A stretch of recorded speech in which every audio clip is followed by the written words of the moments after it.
As gaming continues to shift and form, the devices we use to play said games also have to do the same, leading us to where we are today, where our devices in our pockets are more powerful than a Nintendo Switch, for instance. How the gaming community has allowed for the most widely accessible form of gaming be turned into a haven for terrible microtransactions has to go down as the worst mistake gaming has ever made. The majority of mobile games today are so bad that they are more akin to pachinko machines in Japan than any other form of gaming seen on any other platform. To think that people growing up today's first experience with gaming might come from the games on their phone is a sad reality I don't want to realize, but that's the truth. Maybe with more powerful mobile devices, the modern standard for console and PC games will be adopted, but seeing how lucrative the monetization is within said market makes me think that's an unrealistic reality. Today, I want to start a conversation around mobile gaming and why I think its success has changed gaming forever. Ever since its inception, the mobile market has been exposed to horrible monetization practices, and this is a problem because prolonged exposure to something can often dull its effects. And what I mean by this is the fact that people have become so accustomed to bad monetization that its appearance in said games does nothing to spark outrage or change within the market. As I said in my monetization video, backlash and outrage is needed for change, but unlike the non-mobile gaming markets, this market has been exposed to the worst form of monetization from the get-go. Again, change cannot happen if the people it affects see no problem with it, so rehashing this point is getting kind of repetitive, but it's needed to be said if we actually want change. The sad reality of mobile gaming is the fact that the availability and accessibility of its platform is extremely good, and if it wasn't for bad people wanting to exploit everyone, its adoption within gaming would have seen more broad appeal than even consoles or PC gaming today. A rebuttal often thrown at people like me who criticize the monetization within the mobile market is that these games are free to play and that you don't have to buy any of the microtransactions within the game. If the buyable stuff in most mobile games weren't time saves or character boosts to make you stronger that often come from loot box style characters, then maybe that point would hold weight. Free to play players are purposely at a disadvantage because the game wants you spending money, which inherently makes the monetization within the game pay to win. Saying you don't have to spend money in a game where the strength of your character comes from extremely grindy mechanics that can be circumvented by spending money is a losing battle in my opinion. If you were given two options in life, with the first one being to spend money to succeed and the second one being trying your chance at being successful without spending money, would you then not call that pay to win? Because I definitely would. I think a thing that puts more of a spotlight on the monetization in these games is the extremely addictive and grindy gameplay loops that are prevalent in almost all of them. I don't have an inherent problem with adding incentives and prolonging the game through artificial grind, but adding an ability to fully skip it through an in-game microtransaction seems like artificial inflation of the game for the sake of monetary gain in my opinion. Adding incredibly addictive gameplay loops with the ease of access that free-to-play games allow puts you in the same position that the mobile market currently sits at, where they continue to commit grave sin after grave sin. Mobile gaming in its current form to me seems like a loophole companies have found to legally rob people of both their time and money. Maybe that statement is a bit extreme and I'm sure there are some great games in the market, but you can't deny the fact that when a game developer announces a mobile game, you don't roll your eyes knowing what that game entails for the gameplay and microtransactions. The profitability of the microtransactions within said games is the problem here. If mobile gaming weren't the most profitable form of gaming, we wouldn't be seeing their practices sneaking their way into every other form of gaming. I wish people would just wake up and understand that their support continues these practices and only after you stop supporting them will they change. You would think losing hundreds a month through the microtransactions within a game would open your eyes to the fact that maybe the monetization in this game is bad, but I guess people haven't gotten to that point yet. Personally, if a game is trying to extract thousands out of you just to make it playable, then that's a problem. At the end of the day, people deserve free will, and if you want to spend your money on a new character in Genshin Impact, then do what you will, it's your money after all. But I hope these people can sympathize with people like me who see these type of microtransactions as a problem that needs to be criticized. The sad reality I and many others are going to have to come to is mobile gaming is massive and is only going to continue to grow in size. Something I and many other people remember being said at BlizzCon when announcing Diablo Immortal is the quote, "Don't you guys have phones?" which still to this day is laughed at by the gaming community, which I think is funny given where we are today. And let me explain that. If you would have to gauge the amount of people in that room where this quote took place had phones, what do you think that percentage would be? Because mine would be close to 80% and nothing lower. I bring this up to show that mobile devices have become so ingrained in our lives that them becoming a predominantly used gaming device is an inevitability and not as much as a pipe dream as they once were. If you were or are a kid growing up today, you no longer have to wait until Christmas to get that console you've waited for all year to play games on because you most likely already have a phone. The only thing that separates mobile gaming from PC gaming and console gaming today is the power of the device, and when that gap closes, what do you expect to happen but for the most or if not all games to be ported to mobile devices? A scary sign that could be telling where Western markets are heading is the gradual switch from console to mobile gaming in most Asian markets. Playing games on the go is incredibly useful in circumstances where traveling on the train or bus is common, making devices that can go on said trips an appealing option for modern buyers. You could just point out the failings of the PS Vita or PSP to be a sign that this mobile gaming takeover is nothing more than a splash in the pan fade that will eventually come to its end, but I would counter that argument with the idea that maybe the PS Vita and PSP were ahead of their time. The global failing of PlayStation's mobile devices came down to a market that wasn't established yet. If the PSP or Vita were to have launched today, I see no reason why they wouldn't have become successful, especially now that there's a market for them. Judging by how the Asian markets have swung, I give it about 10 more years until we see the same swing in Western markets. Maybe we don't and all my fears were for nothing, but I don't see that happening. Hopefully in the time we have left, we can change monetization practices in mobile gaming so that when we meet our fate, we then also don't have to deal with their terrible monetization.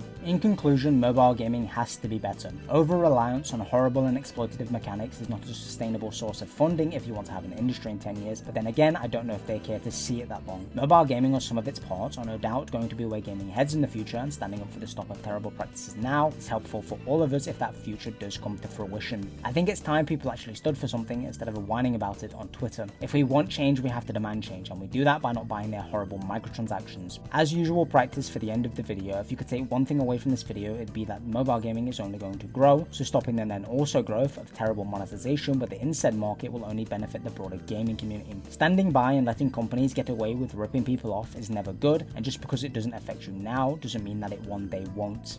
Just want to let you guys know I did a few podcasts with a YouTuber called Work in Progress, and the link will be down in the description down below. I had a lot of fun doing it, so hopefully you guys have fun watching it, but other than that, I hope you guys have a great rest of your night or day, wherever you are.